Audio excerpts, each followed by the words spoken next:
Bueno, gente, ¿cómo me les va? Primero, gracias a los 89 suscriptores del canal. La verdad que yo no tengo community manager, no tengo, como se habrán dado cuenta, gente detrás de cámara haciendo la producción, nada de eso. Y sin embargo, pues de a poquito ha ido creciendo esta comunidad de YouTube. Así que muchas gracias.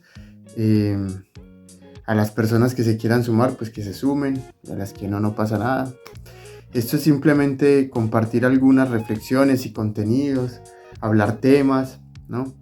Recordarles que en este canal hemos hablado de distintos temas, de teología de la liberación, del Concilio Vaticano II, hemos hablado de literatura, yo qué sé, ya ni me acuerdo. Tocamos distintos temas, este canal se llama Pensar al Margen, precisamente porque queremos desde el margen intentar pensar algunos aspectos pues, que creemos importantes de la realidad. Ese es como el objetivo de todo esto. Entonces nada, primero quería agradecerles antes de comenzar el tema de hoy, hablar un poco sobre este tema.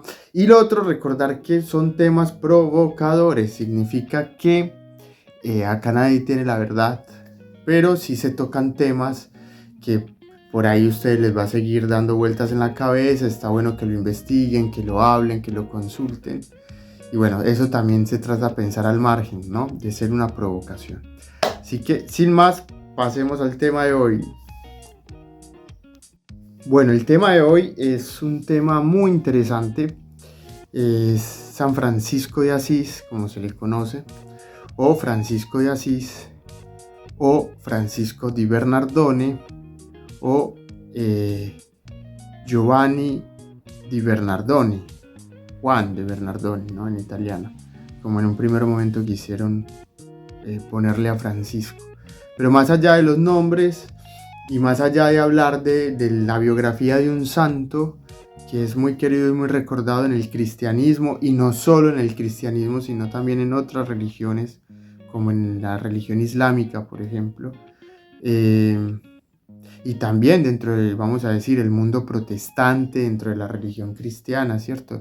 Iglesias incluso luteranas, otras comunidades de la catolicidad, como la anglicana, la ortodoxa. Es decir, un santo que aunque fue canonizado en la Iglesia Católica Romana, pues ha tenido una acogida mundial, digamos, en muchas religiones, en muchos países, en distintas culturas, lenguas, etcétera. Y vamos a hablar un poco de ese atractivo.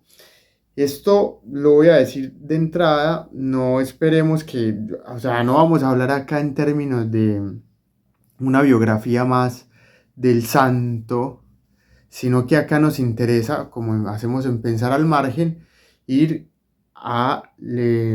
al tema, en este caso de San Francisco, entrarle por los lados, por las diagonales, experimentar elementos, aspectos de análisis que tal vez no se han dicho, más que contar la vida del santo que hablaba con pajaritos, ¿viste? Un poco porque también nos han vendido eso. Entonces, el primer elemento que queremos rescatar de Francisco es que Francisco fue un tipo adelantado a su tiempo. Estamos hablando que él nace en 1182, o sea, en el siglo XII, ¿no? Y muere en el siglo XIII, creo que en 1226, por ahí. O sea, en el siglo XIII. Nace en el siglo XII a finales y muere en el siglo XIII. Ese es un momento muy, muy convulsionado y muy importante porque hay como un cambio de época, vamos a decir, en Europa, ¿no? Europa viene de toda esa parte, vamos a llamarlo acá así, de esa primera parte de la Edad Media, ¿no? Que básicamente comienza para Europa con la caída del Imperio Romano, siglo V, siglo VI, y las órdenes monacales cristianas, la interpretación de San Agustín, ¿no? Que va a ser muy importante, siglo III, siglo IV, que va a construir una primera teología cristiana. La iglesia ya es imperial, ¿no? y entra a sustituir, vamos a decir, en el territorio que es Europa, los huecos, los agujeros que deja el Imperio Romano. Entonces la iglesia se vuelve una iglesia poderosa, donde los obispos son príncipes, donde los obispos son príncipes básicamente en sus territorios. El Papa es un monarca, básicamente, un emperador. Es el periodo fuerte de la cristiandad. ¿Sí? Estamos hablando de esos siglos 5, 6, 7, 8, 9, 10, hasta el siglo 11, que nace Francisco, siglo 11, siglo 12 y siglo 13 que muere. Ahí la iglesia es la cristiandad, ¿cierto? Que es el imperio básicamente cristiano, romano, en tanto heredero de ese imperio romano. Bien, decíamos, ahí nacen las órdenes, bueno, nace San Benito, la orden monacal por excelencia, que algunos definen como fundadora de Europa, porque al lado de los monasterios benedictinos se armaban pueblos y luego ciudades, pero además detentan el poder, ¿cierto? Es una iglesia que es dueña del conocimiento. A ese conocimiento solo accedían los clérigos, teólogos, hombres, ¿no? Que confesaban la fe en Jesucristo, según la iglesia, por el bautizo, y no hacían, por supuesto, parte de herejías. Es un momento también, vamos a decir, muy importante en donde se construyen herejías que van a ser perseguidas, ¿no?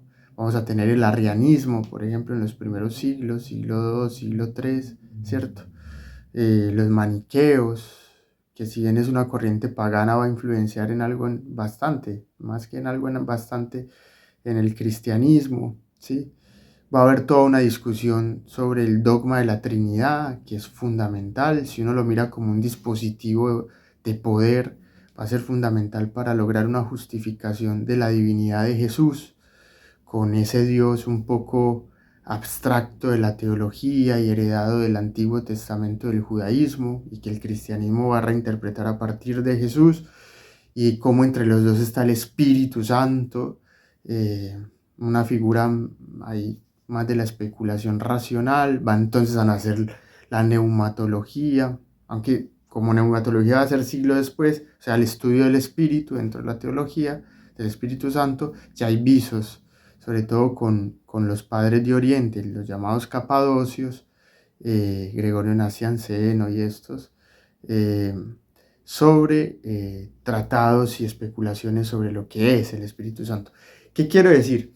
Que se está confeccionando una idea de Dios muy grosa, vamos a decir grosa por toda la especulación racional que implica en esos siglos, 10 primeros siglos de cristianismo, y se va a hacer todo un aparato conceptual y racional para justificar esa elaboración de ese Dios, y a partir de ahí justificar la estructura de la institución que le representa en la tierra, que es la iglesia, que a su vez es dueña del poder político.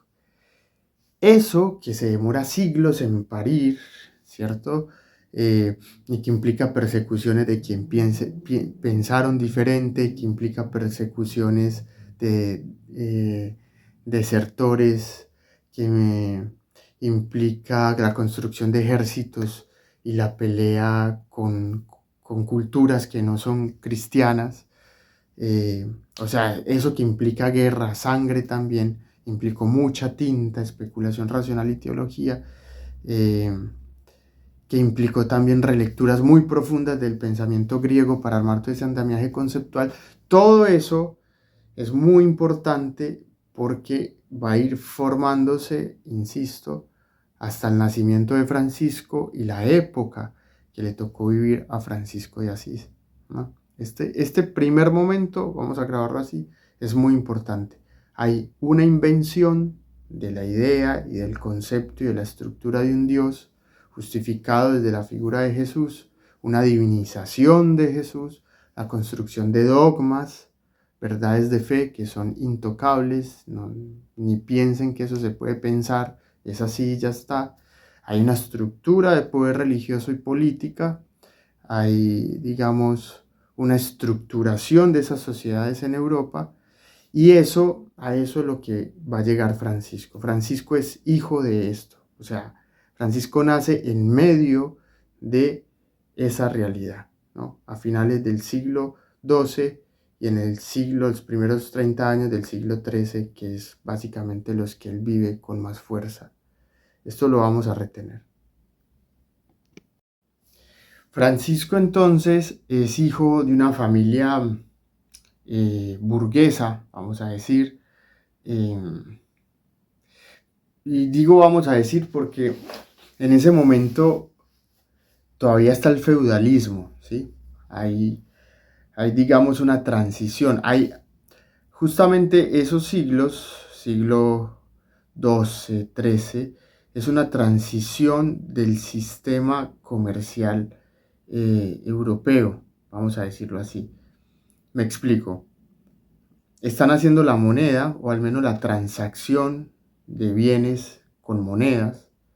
Eh, se tienen nuevos canales comerciales, nuevas rutas, que de hecho el papá de Francisco, Pedro de Bernardone, utiliza. Él era acaudalado, era dueño de telas, ¿no? Viajaba mucho a Francia. Francisco precisamente traduce como si le estuviera diciendo el francés o el francesito, ¿no? Ahí viene el nombre Francisco, porque a Francisco además joven, en su juventud, antes de su crisis existencial, eh, Francisco pues, le gustaba beber, le gustaba la fiesta, yo qué sé, le gustaba el sexo, como a cualquier joven, estuvo en la guerra, como hijo de uno de los ricos de su pueblo, que le dio armadura y caballo, cae preso en esa guerra. Justamente en esa guerra que cae preso, va a pagar un tiempito de cárcel, y es en la cárcel en donde comienza su crisis existencial profunda, ¿no? Pero devolvámonos un poquito. Antes de esto, Francisco, pues es hijo de una familia burguesa, donde además parece ser su papá tenía trabajadores a los cuales, pues, según datos de la época, no se les pagaba muy bien, es decir, su papá explotaba a personas. Francisco era testigo de esto también, pero además vivían en un pueblo que se llamaba Asís, ¿no? Por eso Francisco de Asís, que en este momento queda a 3 horas más o menos desde Roma Termini hasta este pueblo, hasta Asís en tren, ¿no? Eh, Francisco nace en Asís, y Asís, ese pueblo medieval o ciudad medieval, está puesta como en una montaña. Vos llegas y ves ahí la montañita, tiene una muralla, ¿no? Parece ser que la muralla parece ser no, era la protección de ese poblado ante las guerras, pero también ante el mundo natural, ante el mundo selvático, ante la naturaleza, ante lo extranjero, lo diferente, ¿no? Entonces es un pueblo con casas adentro, como en forma de torres y tal, que tiene una muralla de piedra que se abre en las mañanas, se abría en las mañanas, y se cerraba al atardecer o en las noches para proteger al pueblo, ¿sí? Era un pueblo más o menos de 1800, 2000 habitantes, o sea, era un caserío realmente en relación con lo que son las ciudades y los pueblos hoy. Para la época era una ciudad, eh, y no había mucho que hacer más allá de dedicarse al oficio que te heredaba la familia, en este caso de Francisco ser un comerciante como su papá, hacer guita, hacer plata, hacer dinero, eh, y listo. La formación no era una gran formación. Francisco no era un tipo culto, era la formación que te daban vamos a decir hoy, en la parroquia del pueblo.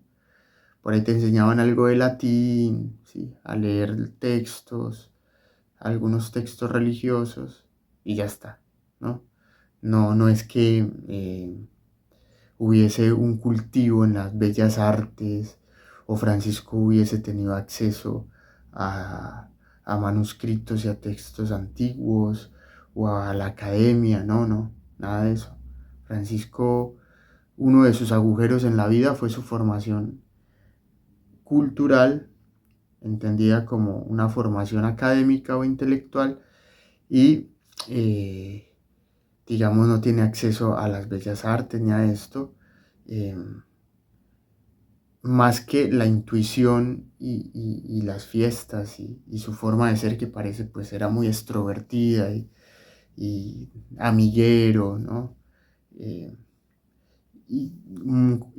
después cuando empieza su crisis existencial uno va a ver en sus textos años después que, que profesa pues desarrolla un conocimiento muy intuitivo, muy profundo desde la intuición como una forma de conocimiento, precisamente no de la erudición porque no la tenía. ¿Qué quiero decir con esto? Que Francisco, al libro que tiene acceso en su vida por excelencia, y no solo Francisco, sino los jóvenes de la época, que podían acceder a cierta formación desde la iglesia, era la Biblia, ¿sí? Y eran los evangelios. Y esto va a ser muy importante para nuestra primera hipótesis, y es que Francisco encuentra una respuesta a su crisis existencial cuando tiene 24 o 25 años, que quiere salir de la ciudad, que quiere romper con ese sistema económico y organización, también de ese sistema político, ¿sí? Y cuando está buscando respuestas a esa crisis existencial, el único texto básicamente que tiene, su única referencia cultural, literaria, de búsqueda profunda, es la Biblia. Yo tengo una hipótesis y es que si Francisco, como otras seguramente en la época, hubiesen tenido acceso a obras literarias, a la gran poesía que ya en ese tiempo se empezaba a hacer, pero que no había internet como hoy, por supuesto, ni había medios de comunicación para acceder o bibliotecas públicas, eh, la historia tal vez de Francisco hubiera sido otra, no la del santo, ¿cierto? Que captura la iglesia y usa para muchas cosas después. Yo creo que Francisco hubiese sido alguien a la altura de Dante, aún así ya lo es, ¿no? Para los italianos, la primera gran poesía es el Cántico de las Criaturas, que es una poesía profunda, sin Francisco haber tenido acceso a una formación poética, estrictamente hablando, y sin embargo lo hizo. Imagínense si ese joven hubiese tenido una formación erudita o si hubiese tenido acceso al taller de un gran artista, ¿no? Como Giotto o como algún otro, piensen figura del medioevo y del Renacimiento. Tal vez la historia hubiera sido otra, porque acá en Pensar al Margen vamos a tener una hipótesis y es que eh, Francisco encuentra en la religión una respuesta a su crisis existencial, ¿sí? Y encuentra una respuesta a su crisis existencial haciendo una lectura muy particular de lo que fueron los textos resguardados, codificados, eh, vamos a decir así, encriptados de la iglesia, que eran los evangelios. O sea, si algo tiene de grandeza Francisco es la lectura que hace de los evangelios. Una lectura de un texto por muchos siglos custodiado a base de miedos, de ignorancia del pueblo, de sangre, de guerras, y logra armar una lectura distinta de ese dispositivo que es finalmente el corazón del poder de esa iglesia institución y de la cristiandad. Y Francisco logra hacer otra lectura, otro quiebre, otra interpretación, pero lo hace no porque mágicamente esos textos lo llamaron, lo hace porque él está en una búsqueda existencial y encuentra en ese dispositivo, vamos a hablar así, una respuesta que se materializa en una fuga. Yo creo que Francisco, si tiene algo de particular, es precisamente que su crisis deviene en una fuga. Francisco, de hecho, si uno sigue toda su vida, es un tipo que siempre estuvo en movimiento, nunca estuvo quieto, con muy pocas cosas, casi nada, ágil, peregrino, como decía él, itinerante, eh, sin apegarse de bienes materiales ni de personas, como si fuese un meteorito entrando a la atmósfera que va dejando capas y capas y capas hasta fundirse en el fuego.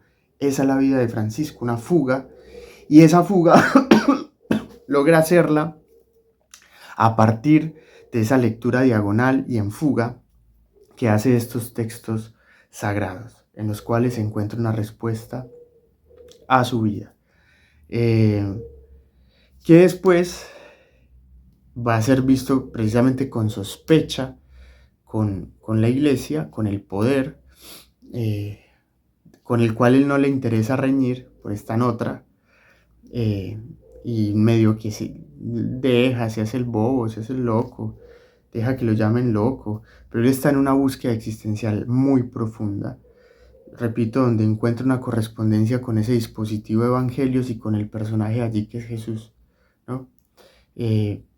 Pero insistimos, para terminar esta otra parte, que eso lo logra porque es que no hay más referencias en su tiempo, culturales y sociales, para lograr obtener un instrumento que le permita a él, utilizando términos de Derrida hoy, de construir ese texto y de construirse con ese texto y fugarse con ese texto, es lo que queremos decir.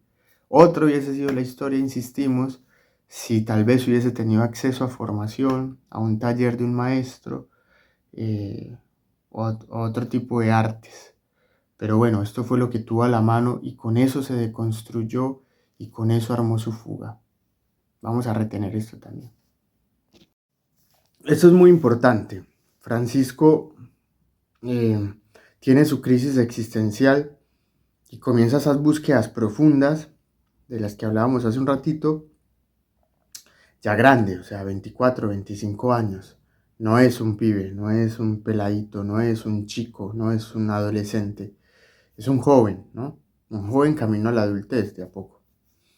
Quiere decir que ha vivido, ¿no? Ha vivido, tiene, vamos a decir, una conciencia de esa realidad que vive y de la cual se siente aprisionado. A mí eso me llama mucho la atención de Francisco, ¿sí? Uno, cuando mira el proceso que en las biografías se llama de conversión de Francisco, se da cuenta que es un joven atribulado por la realidad en la que vive, ¿cierto? Por, por, porque no le dice nada, básicamente. Es como si esa realidad no...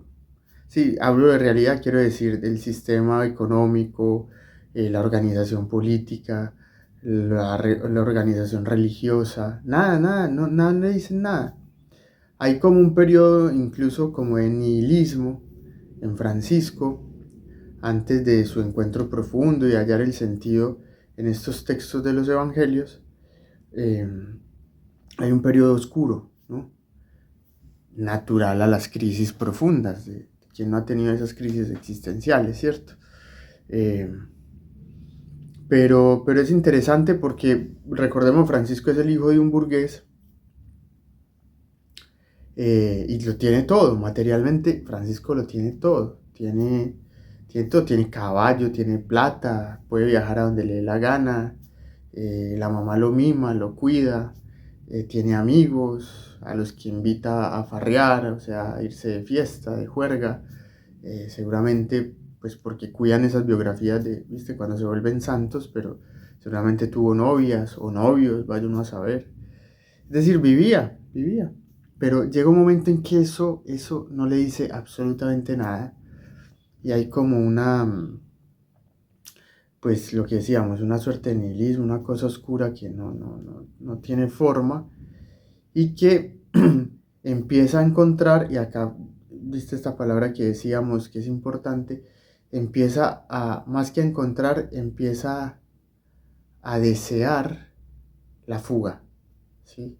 La fuga. Y uno empieza a ver esa fuga como la definen Deleuze y como la definen Guattari, sí, así. Una fuga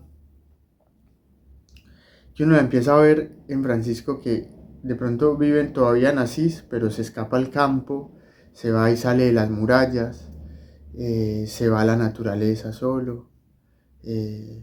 Los leprosos que eran personas pues eran básicamente personas que eran vistas como condenadas en vida, ¿no? Pero se podrían, las sacaban fuera de la ciudad, fuera de las murallas, era además contagiosa la lepra, entonces tenían que sacarlos lejos del pueblo de la ciudad. Francisco empieza a frecuentar en los leprosorios, ¿cierto? Ir a ver en esos que no cuentan, en esa negatividad, en esos no ser del sistema, empieza a encontrar como cierto sentido. Eh, y esa palabra es clave. Francisco empieza a encontrar en la negatividad, en la negación, pero viviendo lo que el sistema niega, empieza a encontrar el sentido. En los leprosos, ¿sí? En el lobo era, no como lo pintan ahora en toda esta literatura romántica de los santos, ¿viste? Las hagiografías y esas cosas. Que también lo hacen con San Agustín y con otros en plenas crisis existenciales, porque da vergüenza decir cómo eso es una crisis existencial tal vez. Pero el lobo no era el perrito, no, el lobo es el lobo. Y la gente nacicia en los pueblos vecinos, ciudades vecinas, le tenían pánico al lobo, ¿no? Y no solo al lobo, a las brujas, eh, una categoría supremamente discutible que haría para otro vídeo largo de quiénes eran las brujas, pero digamos, había un temor con ese mundo natural, ¿viste?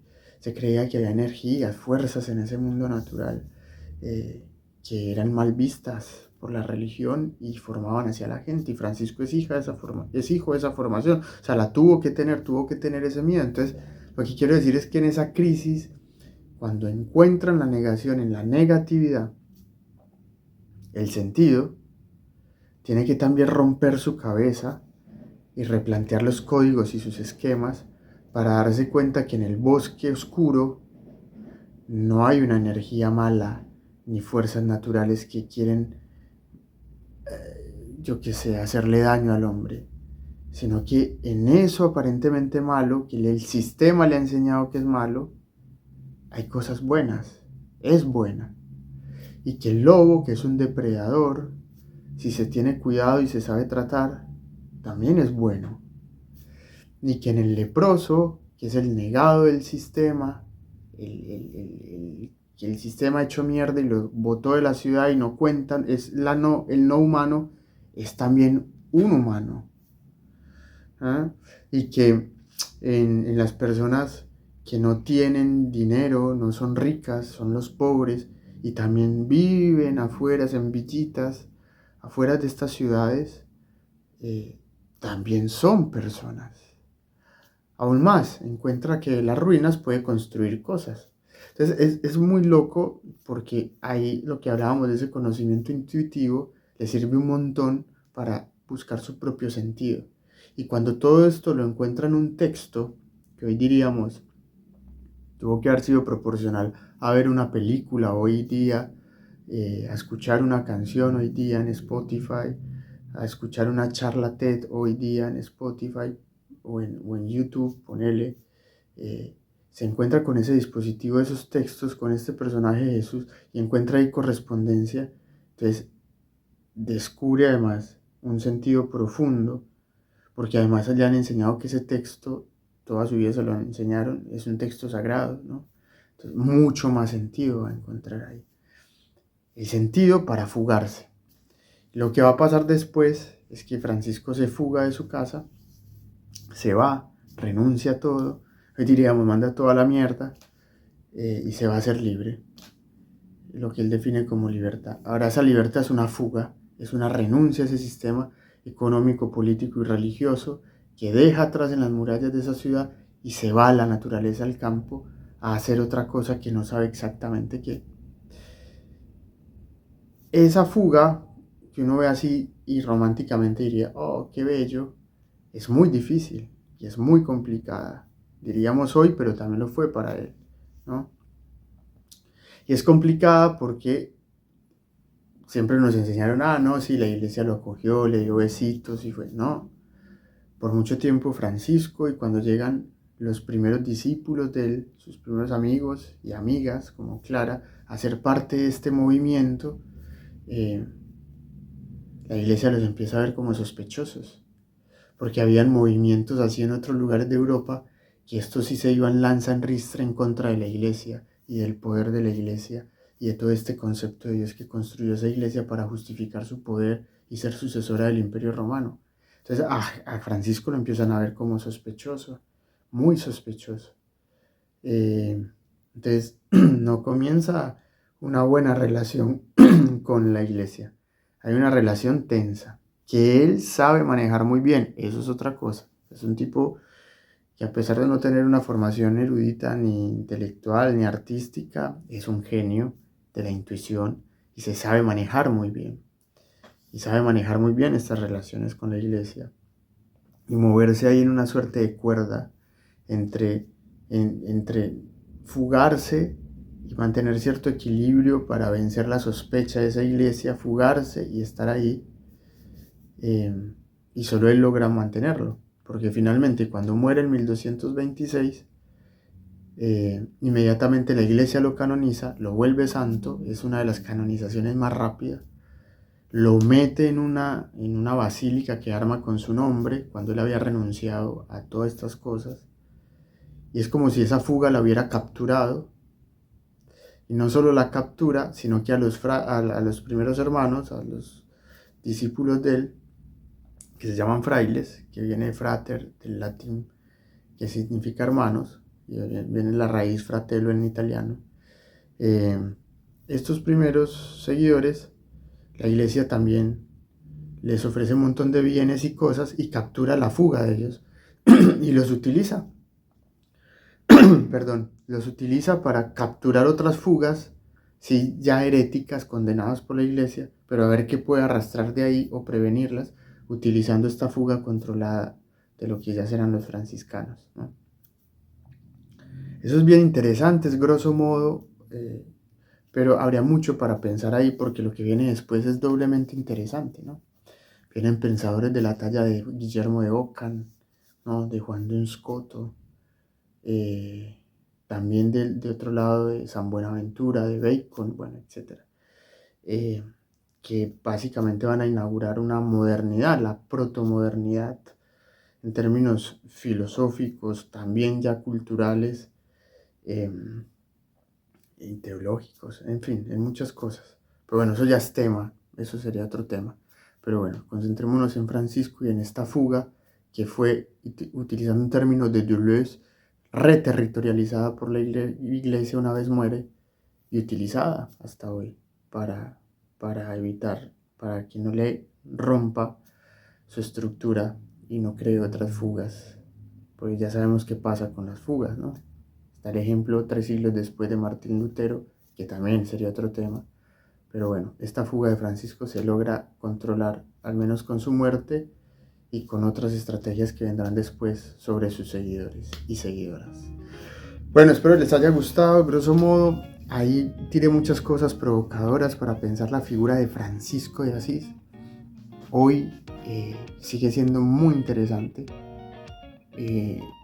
Occidente no se entiende sin esa figura, básicamente, nuestro Occidente cristiano. Mal que bien, rechacémoslo, no somos herederos de esa cultura occidental, y no puede entenderse en ningún plano sin la figura no solo del cristianismo, sino de Francisco.